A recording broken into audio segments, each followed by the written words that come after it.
Nazartu, aku melihat ila hadal khalqi, kepada makhluk ini yaitu manusia, ya bagi ba'duhum ala ba'din, satu sama yang lain melakukan tindakan kriminal, wa yu'adi ba'duhum ba'da, satu sama yang lain saling memusuhi. Panazartu ila aduwi fil haqiqah fa idza huwa syaitan.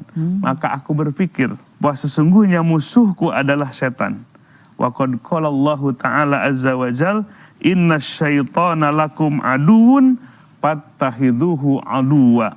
Sesungguhnya setan bagi kalian adalah musuh, maka jadikanlah ia sebagai musuh.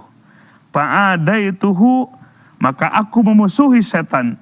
Wa ahbabtun nasa ajma'in, dan aku mencintai seluruh umat manusia. Di poin ini adalah bahwa manusia satu sama yang lain berbuat jahat, satu sama yang lain saling memusuhi. Padahal yang sesungguhnya, hakikatnya adalah musuh kita itu bukan manusia, tapi musuh kita yang sesungguhnya adalah yang tiada kelihatan, makhluk Allah yang disebut dengan setan.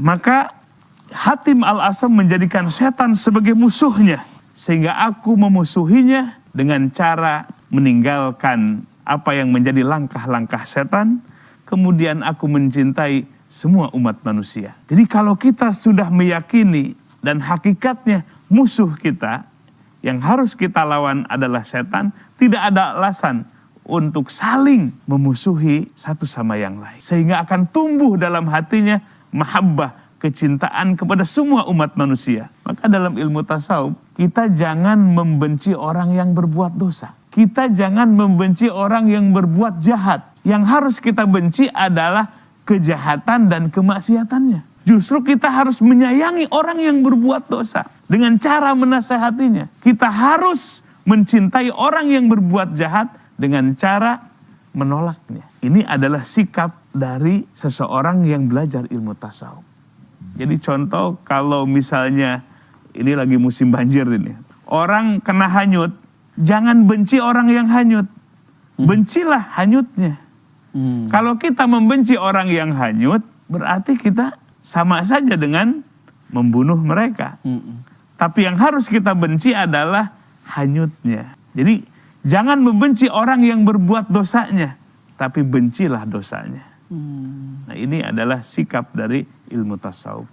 Maka hakikatnya yang patut dan layak kita jadikan sebagai musuh adalah setan, bukan manusia.